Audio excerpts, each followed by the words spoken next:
কখনো কখনো অন্ধকারের সাথে লড়াই করার জন্য আমরা প্রদীপ জ্বালাই। এতে প্রথমে সলতে রাখি, তারপর তেল ঢালি, তারপর আগুন জ্বেলে এটা প্রজ্বলিত করি। তারপর একটা সময় আসে যখন এই প্রদীপ নিভে যায়। কারণটা কি? কারণ কি এটা যে প্রদীপের প্রকাশমান হওয়ার ক্ষমতা সমাপ্ত হয়েছে?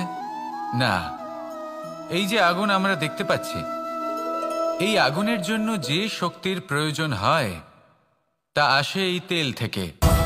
যদি এই তেল সমাপ্ত হয়ে যায় তাহলে এই প্রকাশ তাও সমাপ্ত হয়ে যায়। আর আমাদের জীবনে এই তেল হলো আমাদের কর্ম, আর এই আগুন আর এর দ্বারা উৎপন্ন হওয়া প্রকাশ আমাদের ভাগ্য। যত আমাদের কর্ম ক্ষীণ হতে থাকবে, আমাদের ভাগ্য সৌভাগ্য কোথাও না কোথাও লুপ্ত হয়ে যাবে। যে উজ্জ্বল ভবিষ্যৎ আমরা চাইছি তা কখনো লাভ করতে পারবো না যদি কর্ম না করি।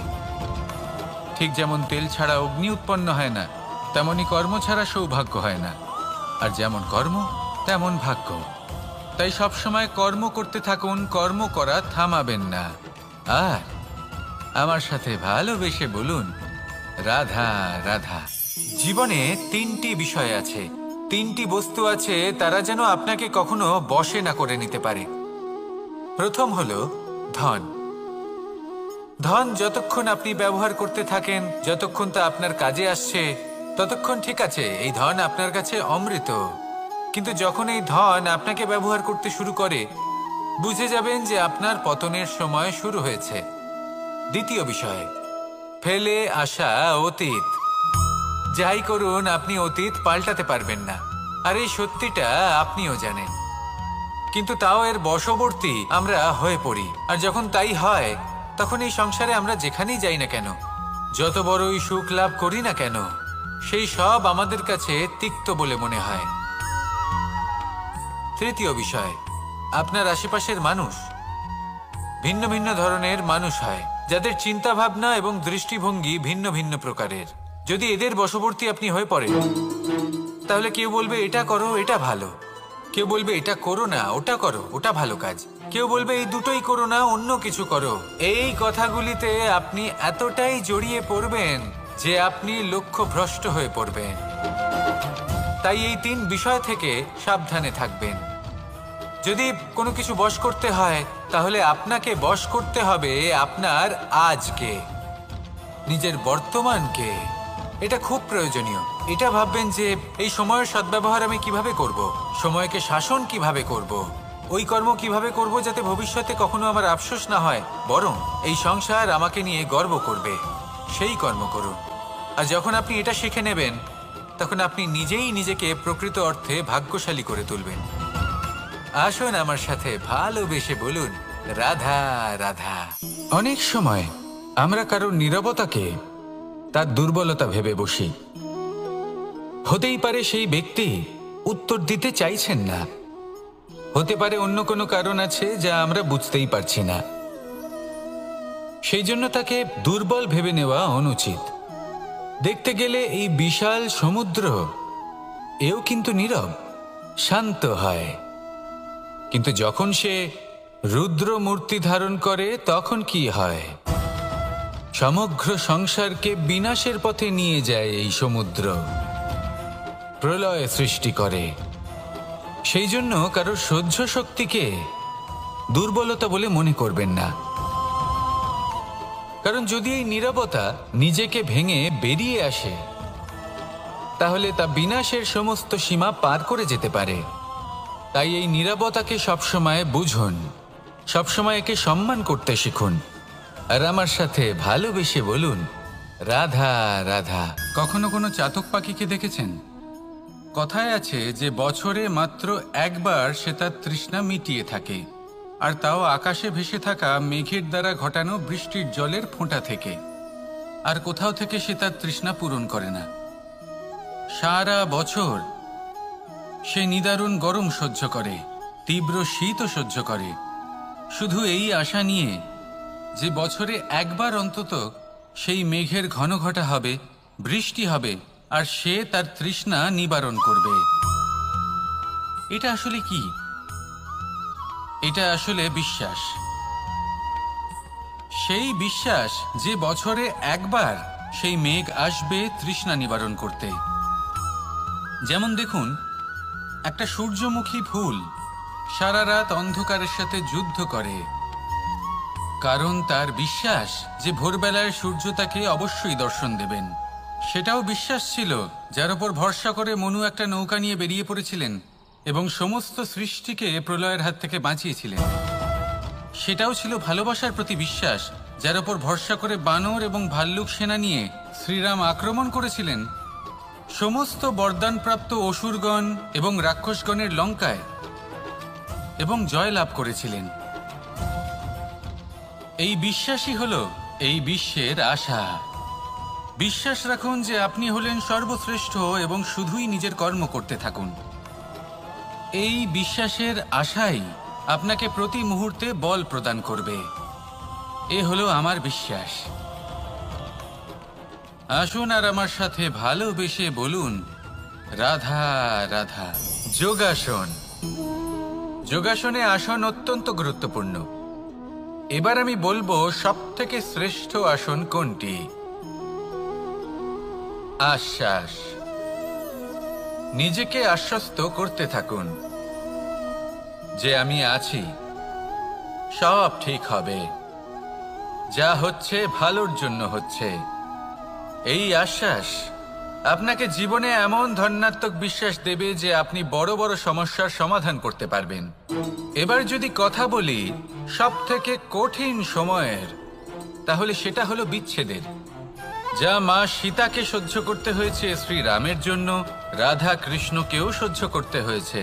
যে ব্যক্তি বিচ্ছেদের সময় সঠিক পথে চলে এসেছে সে জীবনে অনেক শ্রেষ্ঠ স্থানে অবশ্যই পৌঁছতে পারবে। এবার যদি কথা বলি সবথেকে জরুরি এবং গুরুত্বপূর্ণ সময়ের, তাহলে সেটা হলো সংযোগ। সকলকে সাহায্য করতে থাকুন।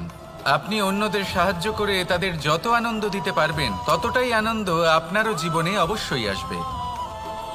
আসুন আর আমার সাথে ভালোবেসে বলুন, রাধা রাধা।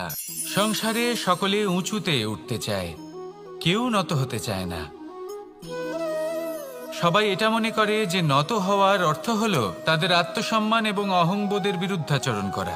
তাদের মনে হয় যে যদি আমরা নত হই সংসার আমাদের দুর্বল মনে করবে, তাদের শৌর্য এবং তাদের ব্যক্তিত্বের অপমান হবে। কিন্তু এটা কি সত্যি? প্রত্যেকবার নত হওয়ার অর্থ কি সম্মানহানি হওয়া? কখনোই নয়। আপনি নিজের জীবনকেই দেখে নিন। আপনার কোনো অমূল্য জিনিস যদি নিচে পড়ে যায় তাহলে তাকে কিভাবে তোলেন? সেই বস্তুকে তোলার জন্য আপনাকে নত হতেই হবে। আপনি বড়দের আশীর্বাদ কিভাবে লাভ করেন? আপনি নত হয়ে তবেই তাদের আশীর্বাদ লাভ করতে পারেন, তাই না? ভেবে দেখুন, আপনি একটা পথে হাঁটছেন, আপনি দেখতে চাইছেন যে আপনি সঠিক পথে হাঁটছেন কিনা, পায়ের নিচে কাঁটা পড়ে আছে কিনা। কিভাবে দেখবেন? আপনাকে সেই মাথা নত করেই দেখতে হবে। এর অর্থ কি? অর্থ খুব সহজ।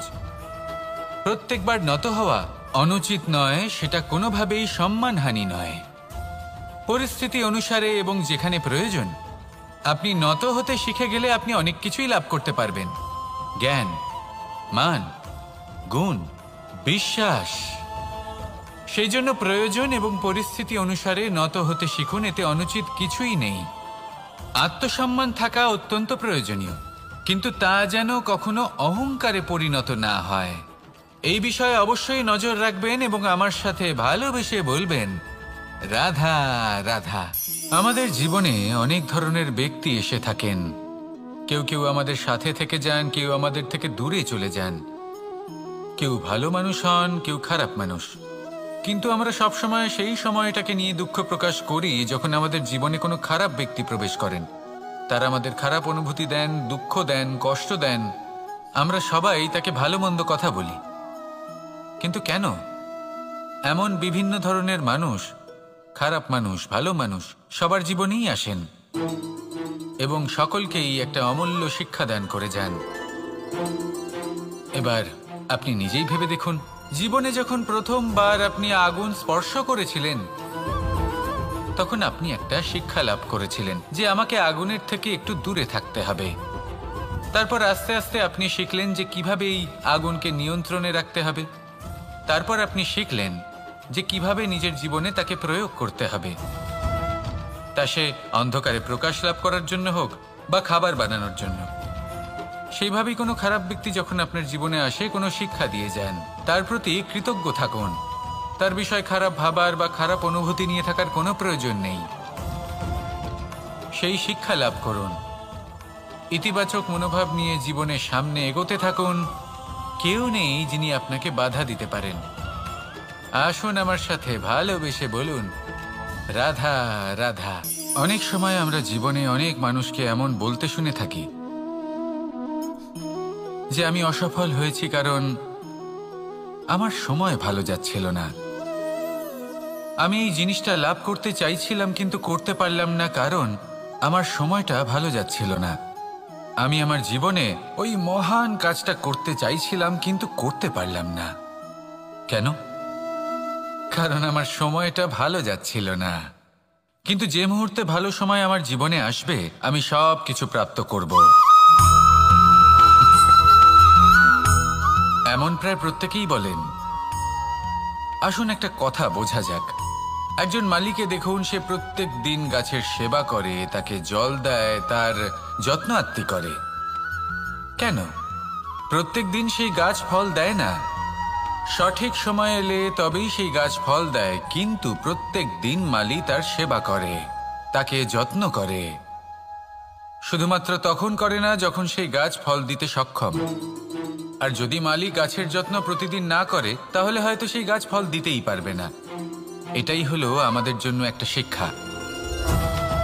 যখন সময় আমাদের জন্য অপেক্ষা করে না তখন আপনি সময়ের জন্য কেন অপেক্ষা করছেন? ভালো সময়ের জন্য অপেক্ষা করবেন না। ভালো এবং শুভ কর্ম দ্বারা ভালো সময়কে নিজের কাছে টেনে আনুন। নিরন্তর কর্ম করুন, পরিশ্রম করতে থাকুন। শুভ সময় আপনা থেকেই আপনার কাছে আসবে। আসুন আমার সাথে ভালোবেসে বলুন, রাধা রাধা। জীবনে এমন কিছু কাজ রয়েছে যা আমাদের কখনোই করা উচিত নয়, যেমন আশা করা। যদি আপনি আশা করেন আর আপনার আশা পূর্ণ না হয় আপনি খুবই কষ্ট পাবেন। এবার আপনি যদি প্রতীক্ষা করেন, করতেই থাকেন, আর সেই ব্যক্তি যদি না আসে তাহলেও খুব কষ্ট পাবেন। আর হলো তুলনা।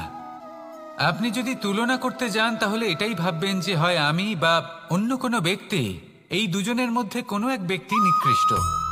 আর এই ভাবনাটাই হলো অনুচিত। যদি আমরা কথা বলি সেই সব বিষয়ে যা আমাদের করা উচিত, যেমন পরীক্ষা। এই পরীক্ষা সবসময় আমাদের আরো সফল করে তোলে, আরো শ্রেষ্ঠ করে তোলে, আরো উৎকৃষ্ট করে তোলে।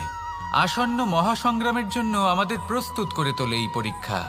তাই এই পরীক্ষার থেকে কখনোই পালাবেন না, এর সম্মুখীন হন। আর হলো কর্ম। কর্ম করা কখনোই বন্ধ করবেন না। তুলনা করার বদলে কর্ম করুন, প্রতীক্ষা করার বদলে কর্ম করুন, আর আশা করার বদলে কর্মই করুন। জীবন সফল হয়ে যাবে। দেখুন, সবার শেষে সত্যি বলতে এই কর্ম আর এই পরীক্ষা, এই দুই আমাদের জীবনকে সুখী করে তুলতে পারে। আসুন আর আমার সাথে ভালোবেসে বলুন, রাধা রাধা। মানুষ তার জীবনে শিক্ষা এবং প্রেম এই দুই লাভ করে তার মাতা, পিতা এবং গুরুর কাছ থেকে। কিন্তু মানুষ সবথেকে বেশি ভালোবাসে নিজের মাতাকে, কারণ মাতা খুব নির্মল চিত্তে ভালোবাসে, শান্ত মনে আমাদের অন্তরে শক্তির সঞ্চার করে থাকেন, আমাদের উৎসাহ দেন, বলশালী করে তোলেন। ব্যাপারটা কিন্তু এমন নয় যে আমরা নিজেদের বাবা বা গুরুকে ভালোবাসি না, তাদেরকেও আমরা অত্যন্ত ভালোবাসি। শুধু ওনাদের কঠোর ব্যবহার দেখলে আমরা একটু ভয় পেয়ে যাই। এবার ওনাদের এই কঠোর ব্যবহার আমাদের ভালো না লাগলেও অত্যন্ত আবশ্যক, কারণ মাতার থেকে আমরা যে শক্তি লাভ করি তা যেন নিয়ন্ত্রণ হারিয়ে বিধ্বংসী না হয়ে ওঠে, আমরা যেন কোনো কুপথে না চলে যাই, আমরা কখনো যেন দোষ না করে ফেলি। শুধু সেই জন্য পিতা এবং গুরু একটু কঠোর হয়ে ওঠেন। এবং ওনাদের এই কঠোর আচরণ ভবিষ্যতে গিয়ে আমরা অবশ্যই বুঝতে পারি। জীবনে কিছু বছর আমরা এগিয়ে যাই আর তারপর আমরা বুঝতে পারি যে বাবা এবং গুরু আমাদের যথেষ্ট ভালোবাসতেন, কিন্তু ওনাদের ভালোবাসার বহিঃপ্রকাশ আলাদা। প্রয়োজনীয় হলো এটা দেখার, এটা বোঝার যে শুরু থেকে আমাদের প্রতি ওনাদের আচরণ কেমন ছিল। ওনাদের কঠোর হওয়ার পেছনে ওনাদের ভালোবাসাটা বোঝার চেষ্টা করুন, ওনাদের চিন্তাটা বোঝার চেষ্টা করুন, ওনাদের পথপ্রদর্শনের আড়ালে আপনার ভবিষ্যতের জন্য যে পরিকল্পনা ওনারা করেছেন সেটা বোঝার চেষ্টা করুন। তখন আপনারা বুঝতে পারবেন ওনাদের ভালোবাসাকে। আপনার মনের মধ্যে আপনা থেকেই ওনাদের প্রতি সম্মান জেগে উঠবে। নিজের পিতা এবং নিজের গুরু এই দুজনের প্রতি কৃতজ্ঞতা প্রকাশ করুন আর আমার সাথে ভালোবেসে বলুন, রাধা রাধা। আমি অনেক সংখ্যক মানুষকে দেখেছি, তাদের কাছে অত্যাধিক জ্ঞান আছে, শিল্প আছে, ধন আছে, কীর্তি আছে, কিন্তু তারা এই সব কিছু নিজেদের কাছেই রাখেন, এই সমাজে বিতরণ করেন না। কারণ হলো ভয়। ওনাদের মনে হয় যে যদি আমি এই সব কিছু সমাজে বিতরণ করি তাহলে সমাজ আমার শিল্প হোক, ধন হোক, জ্ঞান হোক, কীর্তি হোক, সবকিছু চুরি করে নিয়ে যাবে আর তার বদলে আমি কিছুই পাবো না। এটা কিন্তু সত্য নয়।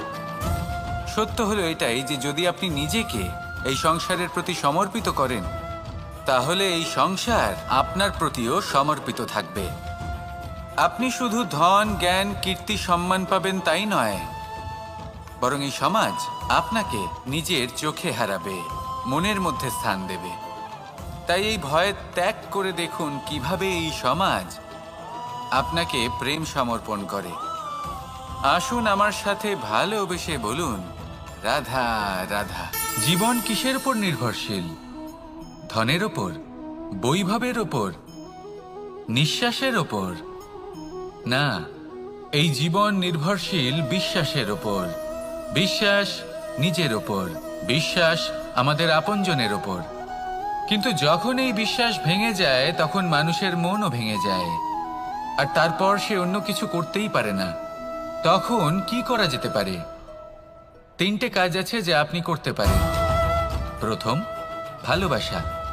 যাকে আপনি ভালোবাসেন, যারা আপনাকে ভালোবাসে, ভুল যারই হোক না কেন, তার কাছে ক্ষমা চাইতে কখনোই সংকোচ বোধ করবেন না। দ্বিতীয় হলো বিশ্বাস। যারা আপনাকে ভালোবাসেন, আপনাকে বিশ্বাস করেন, তাদের বিশ্বাস কখনো ভাঙবেন না। তৃতীয় হলো আশা। যারা আপনাকে ভালোবাসেন, আপনাকে বিশ্বাস করেন, তাদের আশা আপনার সাথে জড়িত। তাদের থেকে কখনো কিচ্ছু লুকোবেন না। এই 3টে কাজ করুন আর এই জীবন সুপ্রসন্ন হয়ে বলবে, রাধা রাধা। মানুষের জীবনে 2 ধরনের আবেগ থাকে যা চিরকাল তার সাথে বসবাস করে। প্রথম, স্বপ্ন। দ্বিতীয়, অজুহাত। মানুষ হাজার হাজার স্বপ্ন দেখতে পারে। আমাকে এই কাজ করতে হবে, আমাকে ওখানে ঘুরতে যেতে হবে, আমায় জীবনে এই অসম্ভব কাজ বাস্তবায়িত করে দেখাতে হবে, আদি ইত্যাদি। এবার ঠিক যেমন স্বপ্ন দেখেন সেইভাবে অজুহাতও খুঁজে নিয়ে আসেন। আমি এই স্বপ্ন পূরণ করতে পারলাম না, কারণ আমাকে কেউ সাহায্যই করল না, কারণ আমি দুর্বল হয়ে পড়েছিলাম, কারণ আমার কাছে সময়ই ছিল না, আদি ইত্যাদি। এবার সাফল্য এবং অসফলতার মাঝখানে এই ধরনের সংঘর্ষ হতে থাকে। সাফল্য তখন লাভ করা সম্ভব যখন আপনার স্বপ্ন আপনার অজুহাতের থেকে অনেক বড় হয়, আর অসফলতা তখন পাবেন যখন আপনার অজুহাত আপনার স্বপ্নের থেকে অনেক বড় হয়। আপনি যদি সাফল্য লাভ করতে চান তাহলে চেষ্টা করতে থাকুন, পরিশ্রম করুন। যদি অসফল হন তাহলে ভয়ভীত হওয়ার কোনো প্রয়োজন নেই। নিজের ভুল বুঝুন, তাকে শুধরে নিন, আবার চেষ্টা করুন। কিন্তু যদি নিজের জীবনে অজুহাত নিয়ে আসেন তখন স্বপ্ন কখনো পূরণ হবে না। আসুন আমার সাথে ভালোবেসে বলুন, রাধা রাধা। ভয়ের সাথে আমরা সবাই পরিচিত, কষ্টও আমরা সবাই পেয়েছি। কখনো কখনো আমরা অসুস্থ হয়ে পড়ি, আর এমন সময় হলে মাতার মমতা, কখনো বাবার স্নেহ, কখনো বন্ধুদের পাশে থাকার অনুভূতি আমাদের রোগ নিরাময়ে সাহায্য করে। কখনো যদি আমরা নিরাশ হয়ে পড়ি, তখন যদি আমাদের কোনো আপনজন আমাদের দুটো ভালো কথা বলে, তখন আমাদের মনোবল বেড়ে যায়। ঠিক তেমন সংসারের এই রঙ্গমঞ্চে যদি আপনি পীড়িত অনুভব করেন, কিছু শুভ কথা আলোচনা করুন, কিছু স্তুতি গান করুন, কিছু মুহূর্তের জন্য হলেও নিজের ইষ্টদেবের কথা স্মরণ করুন আর প্রার্থনা করুন। সাহস বাড়বে, শক্তিও বৃদ্ধি পাবে এবং সামনে এগিয়ে চলার পথও দেখতে পাবেন। তখন এই মন প্রসন্ন হয়ে বলবে, রাধা রাধা। পাখি কখন জন্ম নেয়, কখন উড়তে শেখে, কখন বাসা বানাতে শেখে, কখন নিজের মৃত্যু লাভ করে, এসব আমাদের মধ্যে কেউ জানি না। কিন্তু পাখি একটা কথা খুব ভালো করে জানে, যে এই সংসারে ও যা কিছুই করুক না কেন, এই সংসারের ওকে নিয়ে কিচ্ছু যায় আসে না। এবার আমরা কি করি? কোনো কাজ করার আগে আমরা এটা ভাবি যে এই সংসার যদি আমাকে দেখে ফেলে, তাহলে কে জানে এই সংসার কি ভাববে, আমার প্রতিচ্ছবি কেমন তৈরি হবে কে জানে, কে জানে কি হবে আদি ইত্যাদি। এই সব ভাবনায় আমরা মগ্ন হয়ে যাই। কিছুটা এমনভাবে মগ্ন হই যে বর্তমানের কর্মের এই জীবনের যাত্রাপথে সেই সময়ের আনন্দ উপভোগ করতে ভুলে যাই। এবার দেখুন একটা পাখি কি করে, ওর কর্ম হলো গান গেয়ে চলা। ওই পাখি গেয়ে চলে, কেউ ওর গান শুনুক বা না শুনুক, কেউ আদৌ শুনছে কিনা সেই বিষয়টা নিয়ে সেই পাখির কিছুই যায় আসে না। সেই পাখি নিজের কর্ম করতে থাকে। হয়তো সেই জন্যই আপনি কখনো কোনো পাখিকে কাঁদতে দেখবেন না। এরকমই আপনাকে নিজেকে গড়ে তুলতে হবে। প্রথমে নিজেকে জিজ্ঞেস করুন, এই যে কর্ম আমি করতে চলেছি সেটা কি উচিত? যদি আপনার মনে হয় সেটা উচিত, তাহলে সেটা প্রমাণ করুন। এটা ভাববেন না যে এই সংসার কি ভাববে। আসুন আর আমার সাথে ভালোবেসে বলুন, রাধা রাধা। আকাঙ্ক্ষা কখন লোভে পরিণত হয়ে যায় তা কেউ বলতে পারে না। এবার তার পরিণাম কি হতে পারে তাও আমরা কেউ জানি না। আজ আমি আপনাকে বলছি, কোনো ব্যক্তি সবথেকে বেশি ক্ষতির সম্মুখীন তখনই হয় যখন সে এটা মনে করে যে সে সবথেকে বেশি সুরক্ষিত স্থানে রয়েছে। সে ভাবে যে সে সেখানে সুরক্ষিত রয়েছে। সে তখন অসাবধান হয়ে পড়ে, আর তখনই তাকে জীবনের সবথেকে বড় ক্ষতির সম্মুখীন হতে হয়। নিঃস্ব হয়ে যাওয়ার পরিস্থিতি কোনো মানুষের জীবনে তখনই আসে যখন তার কাছে প্রচুর সম্পত্তি থাকে এবং সে তার থেকেও অনেক বেশি সম্পত্তি অর্জন করতে চায়। সেই অনেক বেশি সম্পত্তি অর্জন করার চেষ্টায় সে এমন কিছু করে বসে যার ফলে তাকে সমস্ত সম্পত্তি হারাতে হতে পারে। একজন রচনাকার নিজেই নিজের প্রতিভা একদম শেষ করে দিতে পারে যখন সে অনেকগুলো কাজ নিজের কাঁধে নিয়ে নেয়। একটা গুরুত্বপূর্ণ কথা সবসময় মনে রাখবেন, আজ আপনি যেখানেই থাকুন না কেন, যেমনই যে কোনো স্থানেই থাকুন না কেন, এর পেছনে আপনার আকাঙ্ক্ষার একটা বিশাল ভূমিকা রয়েছে। কিন্তু মনে রাখবেন, আপনাকে শিখতে হবে যে কখন আর কিভাবে নিজের উচ্চাকাঙ্ক্ষাগুলিকে লাগাম পরাতে হবে, কারণ এটা অত্যন্ত আবশ্যক। তাই আসুন আর আমার সাথে ভালোবেসে বলুন, রাধা রাধা। রাত্রে আমরা সুখ নিদ্রা লাভ করি, আমরা স্বপ্ন দেখি, ভবিষ্যতের পরিকল্পনা করি, খুব ভালো লাগে। সকালে যখন চোখ খুলি, নিদ্রা ভঙ্গ হয়, স্বপ্ন সেইখানেই ভেঙে যায়, আর তারপর আমরা আমাদের রোজকার জীবন যাপন করি। স্বপ্ন হয়তো মানুষ রাতের বেলায় দেখেন, কিন্তু সেটাকে সার্থক দিনের বেলাতেই করতে হয়। রাতে মধুর বাতাসের নিচে কোমল শয্যায় শুয়ে মাতার গলায় মিষ্টি গান শুনতে শুনতে নিদ্রায় আচ্ছন্ন হওয়া, স্বপ্ন দেখা, ভবিষ্যতের পরিকল্পনা করা বড়ই সরল। কিন্তু সকালবেলায় সময় মতো উঠে সূর্যের তাপ সহ্য করে, সেই উষ্ণতা সহ্য করে সর্বাঙ্গ ঘেমে গিয়ে নিজের পথ খুঁজে বের করা, সেই পথে অগ্রসর হওয়া, বাধা বিপত্তি এসবের সম্মুখীন হওয়া, আর তারপর লক্ষ্য লাভ করা, এগুলো কঠিন কাজ। এ হলো অত্যন্ত কঠিন কাজ। যদি আপনি চান যে স্বপ্ন আপনি দেখেছেন তা সত্যি হোক, তাহলে দিনের বেলায় আপনাকে বেরিয়ে কর্ম করতেই হবে, পরিশ্রম করতেই হবে। মনের এই চক্ষু দিয়ে স্বপ্ন দেখা সম্ভব, কিন্তু যদি আপনি বুঝতে পারেন যে এই স্বপ্নই হলো আপনার লক্ষ্য, তাহলে তাকে সার্থক করতে শুধুমাত্র পরিশ্রম দ্বারাই করতে হবে। তাহলে পরিশ্রম করুন আর আমার সাথে ভালোবেসে বলুন, রাধা রাধা। মানুষের জীবনে 3টি গুণ অত্যন্ত প্রয়োজনীয়: শ্রদ্ধা, বিনম্রতা, যোগ্যতা। যদি জ্ঞান লাভ করতে চান তাহলে শ্রদ্ধার প্রয়োজন, যদি মান লাভ করতে চান তাহলে স্বভাবে বিনম্র হওয়া প্রয়োজন, আর যদি মনোবাঞ্ছিত স্থান লাভ করতে চান তাহলে যোগ্যতার প্রয়োজন। বিষয়টা সহজ। শ্রদ্ধা আপনাকে জ্ঞান দেবে, নম্রতা আপনাকে মান, আর যোগ্যতা উচিত স্থান দেবে। কিন্তু যদি আপনি এই 3টি গুণ সম্মিলিত করেন তাহলে এমন কিছু লাভ করবেন যা এই সব কিছুর থেকে অনেক ঊর্ধ্বে। সম্মান। আর এ হলো সেই সম্মান যা প্রত্যেক মানুষের নিজের জীবনে লাভ করতে চেষ্টা করা উচিত, কারণ এই হলো সেই সম্মান যার কারণে আপনি চলে যাওয়ার পরেও এই সংসার আপনাকে ভালোবাসবে আর মনে রাখবে। আসুন আমার সাথে ভালোবেসে বলুন, রাধা রাধা।